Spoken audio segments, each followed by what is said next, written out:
Mientras el luto cruza fronteras con 40 jóvenes muertos en una fiesta en un famoso centro de esquí en Suiza, en plena fiesta de Año Nuevo, y 4 niños murieron en un incendio en Melipilla, aquí en Chile, en La Moneda crece una delicada controversia. Se confirmó que un paciente en espera de pabellón murió postergado por la cirugía fast track de la madre de la ministra de Salud. La atención también se toma a los tribunales, con la destituida ministra Ángela Vivanco intentando inhabilitar a 14 supremos en una jugada desesperada. Y se toma la política, donde la UDI internacionaliza su pelea denunciando al Partido Comunista porque convocó a masivas movilizaciones antes de que asuma Kast. En el exterior, el mapa se endurece. Perú blinda su frontera contra la migración irregular y Estados Unidos eleva la temperatura militar en el Caribe, hundiendo narcolanchas. Todo esto mientras el calor extremo se traslada al sur y Trump inaugura el año disparando contra un famoso actor de Hollywood. Un inicio vertiginoso que nos recuerda que cambiar el calendario no borra los problemas. Así parte el día. Este es el Shot de hoy viernes 2 de enero del 2026. Bienvenidos a El Shot con Juan Manuel Astorga. Vamos a partir en Suiza, que amaneció en shock tras una tragedia que transformó la fiesta de Año Nuevo en una pesadilla. Ocurrió en la exclusiva estación de esquí de Crans-Montana, en el cantón de Valais, donde un incendio en el bar La Constelación dejó un saldo de al menos 40 muertos y 115 heridos. La mayoría de los lesionados tuvieron que ser trasladados a hospitales en distintas ciudades suizas y también se tuvo que pedir apoyo de centros médicos en Alemania, Francia e Italia para tratar a quienes requieren atención especializada por quemaduras severas. Lo que debía ser una celebración eufórica terminó en segundos. Según los primeros peritajes y el relato de testigos, el fuego se desató cuando una bengala usada en un show con botellas de champaña alcanzó el techo de madera del local. La propagación fue inmediata, provocó una combustión súbita que atrapó a cientos de jóvenes en su interior. El accidente se vio agravado porque esto era una verdadera ratonera. Los sobrevivientes denunciaron que no había salidas de emergencia, ni visibles ni señalizadas. La única vía de escape era una puerta estrecha que colapsó por la estampida humana, obligando a muchos a romper los ventanales con sus propias manos y pies para poder respirar y salir del infierno del humo negro y las llamas. Crans-Montana es uno de los destinos turísticos de invierno más conocidos de los Alpes suizos. Es famoso por sus pistas de esquí y sus fiestas de temporada. El presidente de Suiza dijo que este siniestro es una de las peores tragedias que su país ha conocido y declaró días de luto nacional mientras continúa la labor de identificación de las víctimas y la investigación para determinar qué causó realmente este incendio. Que una tragedia de esta magnitud ocurra por fallas tan básicas como la falta de vías de evacuación en un local abarrotado abre una interrogante judicial y ética brutal sobre la fiscalización en uno de los lugares más exclusivos, sin duda, del planeta. Aquí en Chile, el escándalo en torno a la ministra de Salud, Jimena Aguilera, cruzó un límite crítico. Nuevos antecedentes revelan que la decisión de priorizar la cirugía de su madre tuvo un costo fatal. Un paciente que esperaba ser reintervenido de urgencia murió tras ser postergado para liberar el pabellón. Para entender la magnitud hay que recordar el origen de esta polémica. La madre de la ministra, de 87 años, fue ingresada al Hospital Salvador el 23 de diciembre por una fractura de cadera y operaba en tiempo récord, apenas 10 horas después, donde aparentemente no se cumplieron los protocolos habituales, sino que se aceleró su atención vía administrativa. El problema es que para lograr ese fast track, el equipo médico tuvo que bajar de la tabla a un paciente laparotomizado, es decir, con el abdomen abierto, que necesitaba una revisión quirúrgica crítica. Ese paciente murió 3 días después por un shock séptico. En su momento, el hospital aseguró que la operación a la mamá de la ministra no afectó la atención de otros pacientes con patologías similares, una versión que ha sido puesta en duda por estos nuevos antecedentes. La reacción política fue inmediata. Parlamentarios de oposición, por ejemplo Andrés Celis, calificaron la situación de insostenible y ya evalúan llevar los antecedentes directamente a la Fiscalía para que investigue un eventual tráfico de influencias con resultado de muerte. Lo que partió como un cuestionamiento por privilegios, hoy se transforma en una causa que podría tener responsabilidades penales. Porque una cosa es saltarse la fila, si es que ocurrió, y otra muy distinta es que alguien muera por ceder ese lugar. El tradicional caldillo de congrio del Partido Comunista llegó con un sabor distinto este año. En medio de la tensión por el cambio de mando, el presidente del partido, Lautaro Carmona, aprovechó la cita para moderar el discurso frente al futuro gobierno de José Antonio Kast. Dijo que seremos una oposición constructiva y propositiva, marcando una distancia con las interpretaciones más radicales del último informe de su comité central, aunque defendiendo sí la movilización social como un factor democrático. Sin embargo, a la UDI no le bastaron las palabras de buena crianza. Casi en paralelo al brindis comunista, el gremialismo concretó una ofensiva internacional. Enviaron una carta formal a la Comisión Interamericana de Derechos Humanos. El objetivo es que el organismo se pronuncie sobre si los llamados del Partido Comunista a impedir la proyección del gobierno electo mediante protestas se ajustan a los estándares democráticos o si, como acusan, constituyen una amenaza directa a la estabilidad institucional.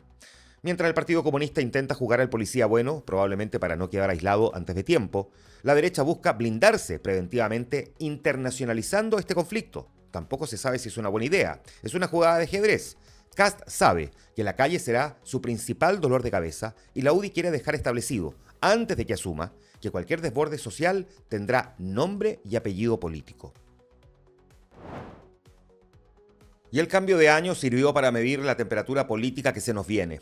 Por un lado, el presidente electo, José Antonio Kast, despidió el 2025 con un tono triunfal y reivindicativo, defendiéndolo con una frase que ya marca su hoja de ruta. En su discurso, dándole la bienvenida al 2026, dijo que el 2025 fue el año en que millones dijeron basta al desorden, a la improvisación y al abandono. Un mensaje directo para sepultar la gestión anterior y legitimar su mandato de mano dura. Pero la respuesta no tardó en llegar desde la vereda del frente. La ex candidata presidencial, Janet Jara, reapareció públicamente tras la derrota con una advertencia. Lejos de retirarse a sus cuarteles de invierno, aseguró que espera este 2026 en estado de alerta, declarándose vigilante de lo que vaya a pasar. Así se raya la cancha para marzo. Mientras Kast interpreta su victoria como un mandato absoluto para ordenar la casa y desmantelar el legado frente amplista, Jara se posiciona no como una líder en retirada, sino como una fiscalizadora activa. Se acabaron los abrazos de Año Nuevo y empieza la disputa por el relato. Uno propone reconstrucción, la otra promete resistencia. Bueno, y son días claves para la definición del gabinete de José Antonio Kast. Según publicó el portal EMOL, el presidente electo quiere presentar la mayoría de su equipo, sabemos, en la primera quincena de enero para dar tiempo a los nuevos ministros de armar sus equipos. Y aparecen nombres. Entre los cercanos a Kast figuran, por ejemplo, Claudio Alvarado, hoy enlace del traspaso de mando, con opciones en el Ministerio del Interior o en la Secretaría General de la Presidencia. Jorge Quirós, sabemos, asesor económico, es mencionado para Hacienda u otra cartera del área. También figura Martina Raúz para Obras Públicas e Iván Pudugie como alternativa para el Ministerio de la Vivienda.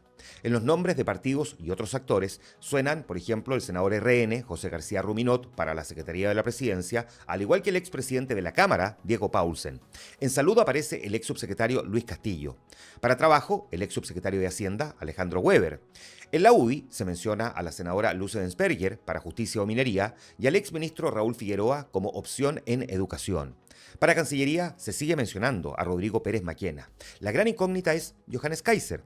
Aunque su nombre suena para defensa o seguridad, sus aspiraciones presidenciales y el parentesco con la senadora electa Vanessa Kaiser complican esa posibilidad. Kast busca combinar confianza personal, cuadros técnicos y apoyos políticos. El riesgo será equilibrar amplitud sin diluir mando, justo cuando las expectativas de los resultados rápidos están más altas que nunca. La destituida ministra de la Corte Suprema, Ángela Vivanco, decidió jugar una carta arriesgada para frenar su proceso penal. A través de su defensa, presentó un recurso para inhabilitar nada menos que a 14 ministros del máximo tribunal, argumentando que no pueden ser imparciales porque ya emitieron pronunciamientos y calificativos en su contra cuando votaron su remoción unánime en octubre del 2024. El movimiento se da en el marco de la querella de capítulos presentada en su contra por cohecho y lavado de activos, derivada de la famosa trama bielorrusa. Para Vivanco, este juicio penal es hijo de su proceso de expulsión, por lo que considera que sus ex colegas ya tienen la sentencia escrita en la cabeza antes de revisar la apelación. Es una estrategia de defensa agresiva. Al intentar anular a prácticamente todo el Pleno, Vivanco no solo busca ganar tiempo, sino deslegitimar al máximo tribunal poniendo en duda su objetividad. El problema es que, si la Corte Suprema ya la juzgó éticamente, ¿existe alguien en ese edificio que, a ojos de la exministra, esté limpio para juzgarla penalmente? Es la gran pregunta. La llegada del 2026 tuvo un invitado de piedra que nadie quiso que estuviera presente, la vaguada costera. En la zona central, especialmente en Valparaíso y Viña del Mar, las nubes bajas aguaron la fiesta, convirtiendo el esperado retorno de los fuegos artificiales en un espectáculo donde se vio más humo y resplandor difuso que las figuras prometidas. Para miles de turistas que incluso pagaron por esa primera fila, la postal fue decepcionante. Pero la frustración no fue solo climática. En otros puntos, la modernidad también tuvo un tropiezo. El segundo show de drones de la Torre Entel debió suspenderse debido al ingreso de personas al lugar donde debían despegar. Y cuando se disipó la neblina, apareció la otra cara de la moneda: toneladas de basura alfombrando calles y también playas. El saldo inevitable, parece, de esta celebración masiva. La combinación de condiciones climáticas adversas y el abandono de residuos por parte de los asistentes dejó en evidencia que las celebraciones masivas requieren no solo de fuegos artificiales y luces, sino también logística, planificación ambiental y, por sobre todo, responsabilidad ciudadana, para evitar que los festejos terminen traducidos en daños al entorno y mayores costos de recuperación urbana. Gastamos millones para iluminar el cielo, pero somos incapaces de gestionar la suciedad que dejamos en el suelo. La actualidad del día se resume adicionalmente con estos otros 3 titulares. Perú ratificó que no tiene capacidad para recibir más migrantes irregulares y confirmó un protocolo estricto con Chile. El canciller Hugo de Sela explicó que el acuerdo es claro: cada país debe evitar las salidas irregulares y, si ocurren, el otro país devolverá a los migrantes al país desde donde salieron. Esto significa en la práctica que Perú va a devolver a Chile a quienes crucen ilegalmente hacia el norte y viceversa. Es un candado fronterizo coordinado que busca forzar la migración regular, pero que deja interrogante crítica: ¿qué va a pasar con los expulsados que ninguno de los dos países quiera recibir? La región metropolitana por fin va a tener un respiro tras 6 días consecutivos de esta gran ola de calor. La vaguada costera va a comenzar a enfriar los valles centrales desde este viernes, pero no hay que guardar bloqueador. Las altas temperaturas se van a trasladar al sur. Meteorología anuncia un evento extremo entre la Araucanía y Aysén, donde los termómetros podrían dispararse hasta los 38 grados durante el fin de semana. Es el clásico enroque climático del verano. Mientras Santiago descansa, aunque sea un poco, el sur arde. Y con 38 grados pronosticados en zonas que no están acostumbradas a ese infierno, la alerta por incendios forestales pasa de amarilla a roja en cuestión de horas. El 2026 partió con la noticia más dolorosa posible.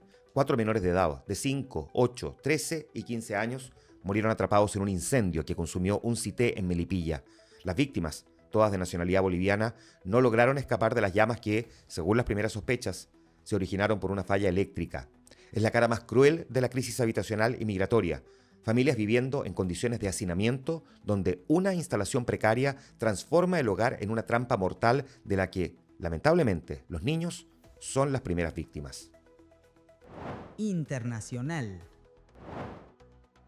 De vuelta en el mundo, la tensión en el Caribe no da tregua ni siquiera en las fiestas de fin de año. El Comando Sur de Estados Unidos confirmó un nuevo golpe militar llevado a cabo el mismo 31 de diciembre. La destrucción de 2 embarcaciones identificadas como narcolanchas en un operativo que dejó un saldo de 5 muertos. La inteligencia norteamericana confirmó que estas naves transitaban por rutas conocidas del narcotráfico y operadas por organizaciones terroristas designadas, según dijo. Aunque no especificaron las coordenadas exactas, el ataque se suma a otro ocurrido apenas 24 horas antes, donde ya habían destruido 3 lanchas más. Un escenario que escala peligrosamente. Lo que Washington presenta como una campaña rutinaria contra el narcotráfico, en la práctica se lee como un cerco militar cada vez más estrecho sobre Venezuela. Con casi 40 embarcaciones destruidas y más de 110 muertos desde septiembre, la línea que separa una operación policial de una intervención militar directa es cada vez más difusa. Ya no son solo decomisos, son bombardeos selectivos en una zona que se está calentando a pasos agigantados. Y la guerra cultural en Estados Unidos sumó un nuevo capítulo en plena noche de Año Nuevo. Donald Trump usó su red social Truth Social para celebrar con ironía que George Clooney y su esposa Amal obtuvieran la ciudadanía francesa. Lejos de lamentar lo que podría ser la partida del actor, el mandatario disparó con todo, calificando la noticia como positiva porque, según dijo, se van dos de los peores pronosticadores políticos de todos los tiempos. El ataque no se quedó en lo político.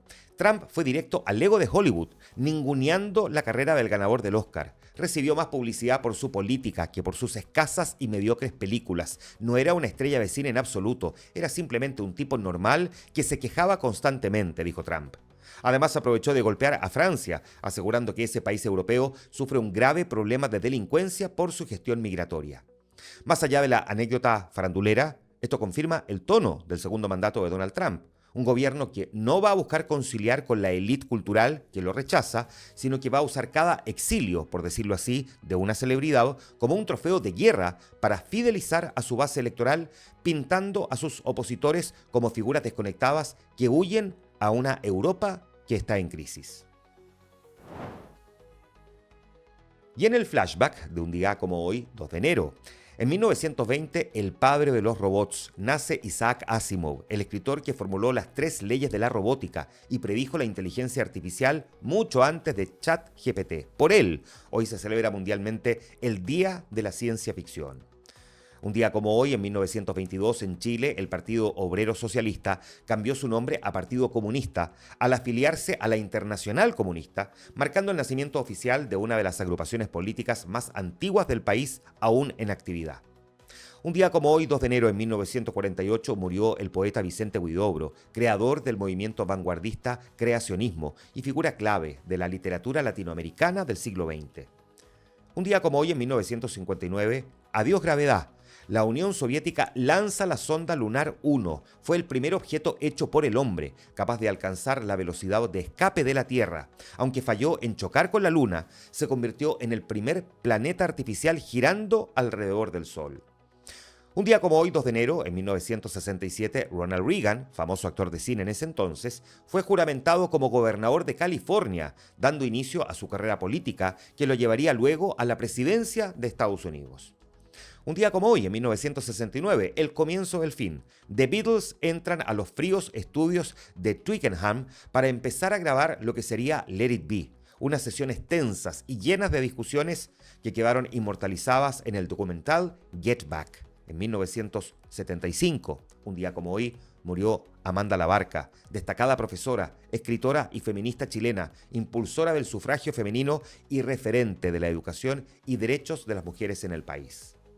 Y un día como hoy, 2 de enero del 2008, el volcán Yaima, uno de los más activos de Sudamérica, entra en una violenta erupción. La columna de humo y lava obligó a evacuar a cientos de turistas y lugareños en la Araucanía, recordándonos que vivimos sobre tierra viva. Un día como hoy, en 2009, por primera vez en la historia, el Rally Dakar abandona África y arranca en Sudamérica, con Chile como protagonista del desierto. Fue el inicio de una era dorada para el deporte tuerca en nuestro país. Atentos con cosas que van a ocurrir durante el día. Bueno, a partir de ayer, de hecho, se puede solicitar el cambio de domicilio electoral en la página web del CERVEL usando la clave única. Desde hoy, 2 de enero, el trámite también va a estar disponible de forma presencial de lunes a viernes con la cédula de identidad en las oficinas del Servicio Electoral. Esta mañana el Banco Central publica el IMASEC de noviembre y los indicadores de coyuntura semanal. Ojo porque hay corte de luz en 4 comunas de la región metropolitana, programado por Enel, para realizar trabajos que buscan fortalecer la red y evitar fallas imprevistas durante la temporada de verano. Va a afectar en distintos momentos y por algunas horas a Pedro Aguirre Cerda, Maipú, Las Condes y Lo Barnechea, al menos en algunos sectores de esas 4 comunas.